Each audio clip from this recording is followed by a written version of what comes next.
Времето е слънчево, лятото дойде във Варна за всички, които са от вътрешността на страната, да покажем. Зад нас е Аспарухов мост. Тук сме до канала, който свързва Варненският залив с Варненското езеро, така нареченият голям канал, по който плуват кораби. Но сме тук не за да правим реклама на морската столица, която надявам се е достатъчно атрактивна и без нашите думи, а за да направим полеви тест на нашите две бижута Supra Prototype. Какво ще се опитаме да покажем през следващите минути? Ще комбинираме тези варици с, според нас, адекватни размери макари. Ще хвърлим по няколко различни примамки, ще видим какво е поведението на вариците и ще дадем, въпреки субективна, надявам се, достатъчно точна преценка за това как се справят, с какви примамки и какво поведение може да очакват бъдещите собственици на Supra Prototype. Нека да стъкмим набързо сега двата комплекта.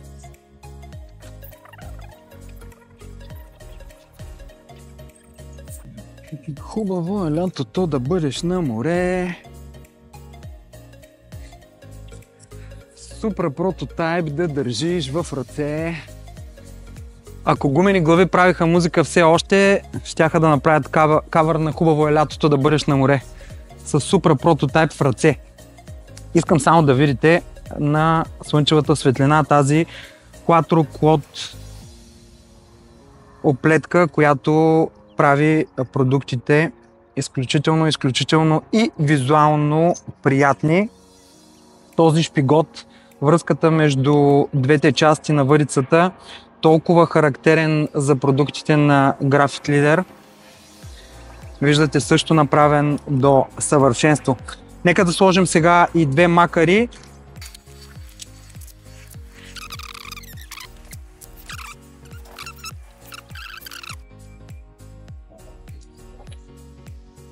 На варианта Supra Prototype 922M мисля, че и отива макара размер 4 или 5000 на Shimano, които добре знаете, че са един размер.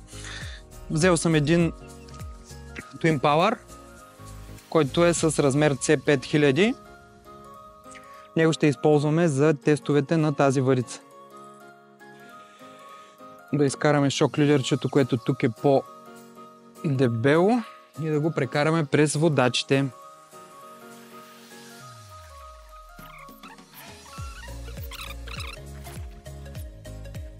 За Supra Prototype с варианта 822M смятам, че отива макара от средният размер. Ще поставя една такава в размер C3000 на Shimano. Мисля, че като големина, като тегло, като баланс, това е макарата, която отговаря на тази варица. Така че монтираме точно такава и продължаваме с вкарването на влакното и шок лидера през водачите.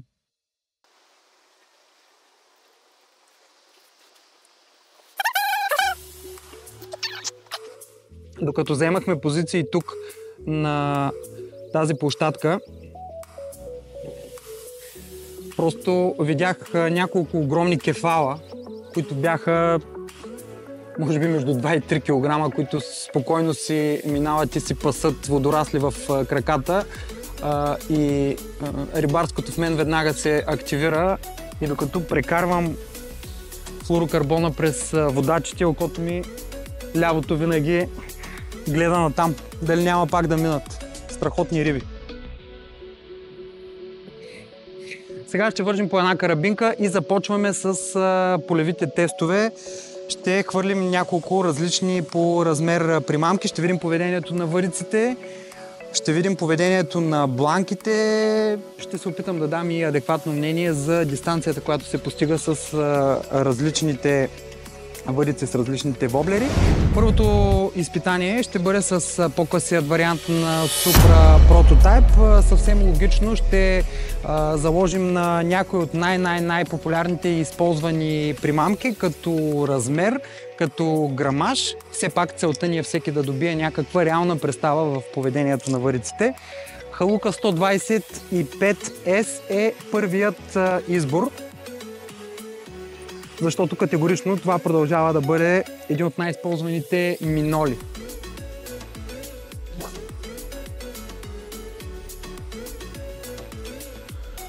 Много добър летеж.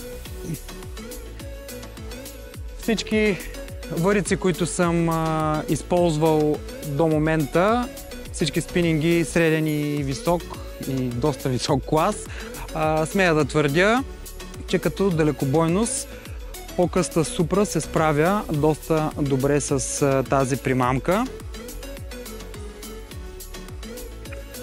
Искам да усетя като водене. Усещат се движенията на воблера. Това, което е много важно, когато говорим за висок клас варици. Ето я и тази примамка. Въпреки не много чистата вода в канала, все пак се вижда, понеже цветът е агресивен, се вижда отдалеч. Хванахме дори и едно водорасло. Средно голям минол, резултат, справя се отлично. Втората примамка, която ще тестваме поведението на Supra Prototype 822 е Shimano Silent Assassin 80-ка. Един сравнително малък, особено популярен минол. Да видим как ще се справи с по-малките примамки. Все пак теста е 5.30.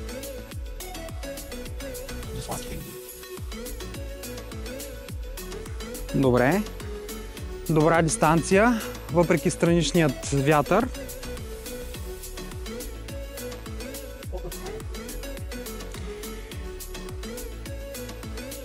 Понеже играта на воблера на Shimano е още по-агресивна, се усеща всяко негово движение по върха на варицата. Изключително приятно като усещане. Изключително приятно като усещане.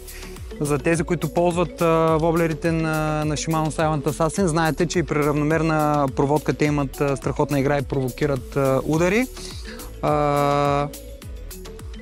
Работата с малка примамка на по-късият вариант на Supra Prototype, смея да твърдя, изключително добре. Тест номер 3 за Supra Prototype 822. Средна по размер, повърхностна примамка, в случая Xoros Pachinko 125. Умерено натоварва бланката и тази примамка. Вау! Лети доста добре.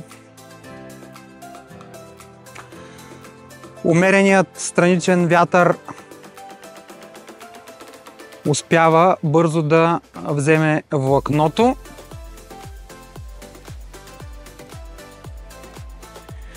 Един гларус, Теди, може да видиш, веднага се заинтригува от нашия воблер. Надявам се да не е толкова глупав да го атакува, защото теста ни ще премине в спасителна операция на варненските гларуси. Станаха вече 2. При изобилието на толкова риба в момента, явно тези птици, не знам дали са глупави, но определено проявяват интерес към пачинкото, а може би вече дори и тази дистанция от около 30 метра е достатъчна за вас, за да виждате как тази варица го води. Смея да твърдя, че всичко е както трябва, а не само както трябва, ами всичко е чудесно. И полевият тест с третия тип примамка, смея да твърдя, че мина чудесно.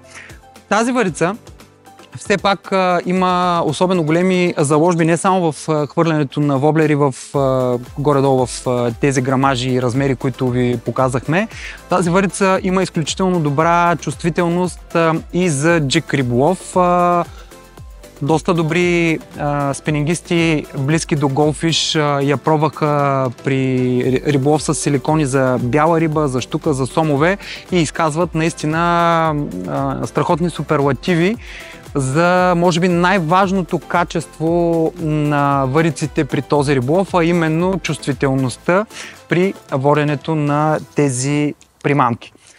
Май е време да се насочваме към по-дългият вариант на Supra Prototype, да видим тя как ще се справи с нашите воблери. Държа в ръцете си вече вариант 2 от серията варици, а именно Supra Prototype 922. По-дългата варица, която има по-голям запас от сила. Отворих и кутията с по-големите воблери, които сме взели, но ми хрумна, че не е лошо в началото да започнем замятанията с някое джикче. В случая съм сложил Afterburner на Xesta с тегло от 30 грама, което би трябвало да е оптимално тегло за тази бланка.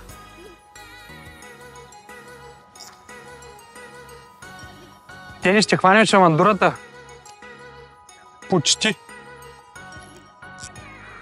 Да затегнем аванса, че малко сме го отпуснали. И да видим дали няма някой обеден чернокоп в канала. Представяш ли си да хванем и риба?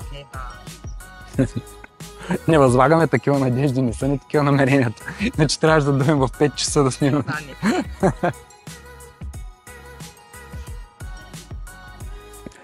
Като тегло 30 грама метал натоварват тази варица добре. Разбира се, има потенциал и за още поне 10, за да се справя чудесно. Джига се усеща доста отчетливо и ясно, въпреки че Afterburner няма изключително ясно изявена игра. Усещам добре с върха на варицата движението на това парче метал в водата.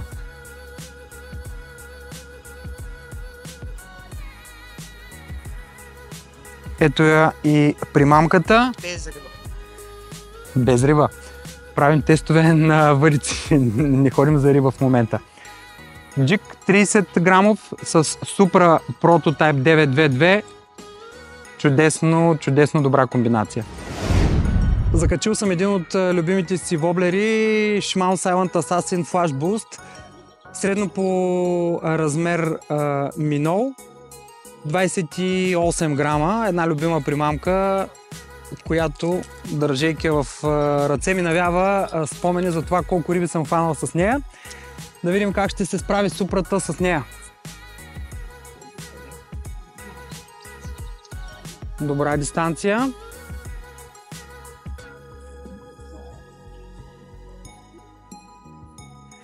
И наистина мисля, че един от най-големите суперлативи за серията варици мога да изкажа относно това какво риболовецът усеща, когато примамката е в водата. Наистина лекотата, с която замята тези примамки, които отговарят на теста на вариците, е ясен. Изключително добрият баланс, изключително добре балансираната варица също е нещо изключително важно, но на мен ми прави отчетливо добро впечатление как върха реагира на примамките в водата, как усещаме всяко движение и то по различен начин, предвид различната динамика във вибрациите, които воблерите и джиговете предизвикват. Тест номер 2 със средно голям Minnow, смея да твърдя, чудесен.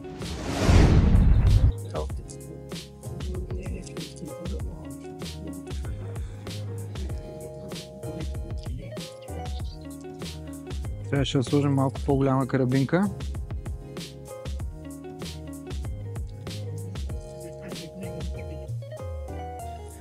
Да видим какво е поведението на варицата с повърхностни примамки.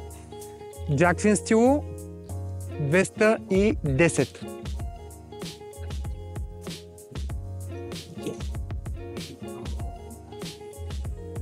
Много, много добре. Много, много добре. Отличен летеж.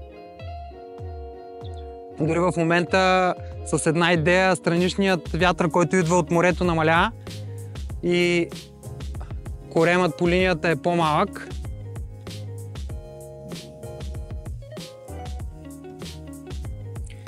Говоренето на повърхностни примамки с тази въдица, освен лесно, ще е и страхотно удоволствие. Лично за мен един от най-примамливите риболови в солени води е когато практикувам риболов с повърхностни примамки. Те провокираме рибите, виждаш ли? Виж, снимай отзад, има един кефал, обаче не е лефер, защото трябваше да е около няколко килограма. Виждаш ли този кефал как идва? Можеш ли да го хванеш? Много интересен кадър. Предизвикахме вниманието на един кефал, може би около 2 кг турпила, която после ще видим дали Теди успява да хване. Не какво да е Jackfin стил 210 предизвика вниманието на един морски кефал около 200 и около 2 кг. 2 кг и повече. Много интересно предвид това, че тези риби не са хищници. Ще хвърля още веднъж. Интересното е, че тази риба избухна някъде от средата на проводката, някъде от около 40-50 метра тръгна след примамката и ми напомни усещането това голям лаврак да преследва примамката. Веднага ми се вдигна пулса и адреналина, започнах да водя малко по-агресивно. Какво нещо е риболова?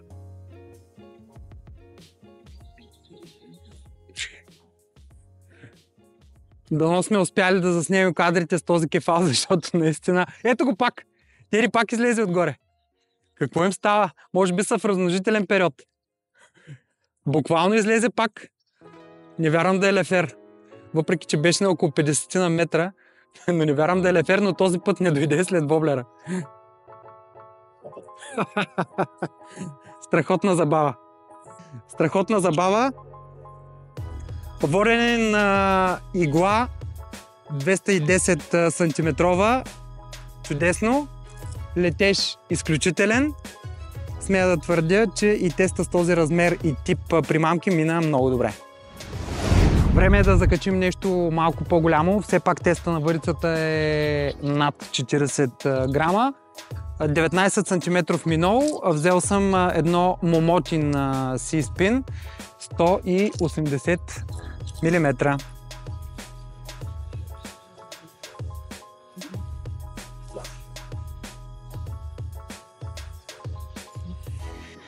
Добра дистанция за тази примамка. И ето отново това чувство. Това е Jerk Wobbler. Въпреки че е много популярен, все пак вероятно има и хора, които не ползват момоти, затова го казвам. Воблер, който изисква да помагаме с движения с върха на въдицата, да го правим по-интересен за хищниците. И ето тук пак онова страхотно чувство индивидуално да риболовецът да усеща различното поведение на примамките предвид тяхната различна игра и вибрация. Лично за мен едно от най-добрите качества на Supra Prototype е точно това, че бланката е толкова добра, че кара риболовецът да усеща всяка индивидуалност на различните по размер и форма примамки. Теста с голям минол премина чудесно.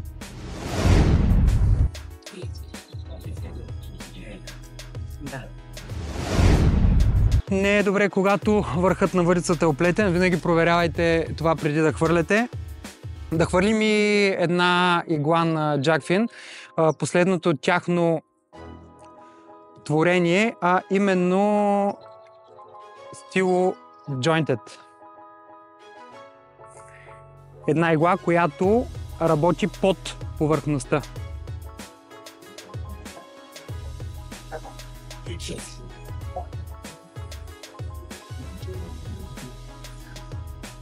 Няма дистанцията на стандартните игли, но това е съвсем обяснимо предвид това, че е от няколко части, но пък има изключителни други достоинства.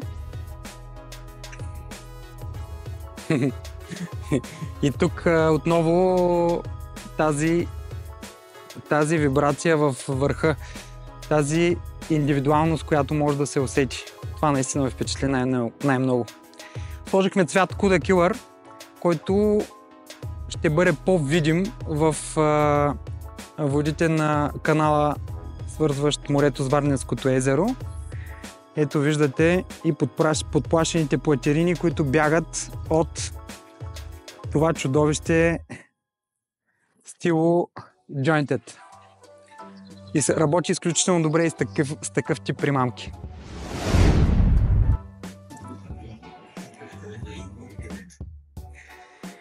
Не случайно усмивката е на лицето ми след 5 години и половина упорит труд, желание и амбиция на Goldfish България и графит лидер и в частност Олимпик. Тези два продукта вече са налични. Усмивката ми се дължи на възможността да използвам тези въдици в реални условия и да се насладя на качествата, които имат тези бланки.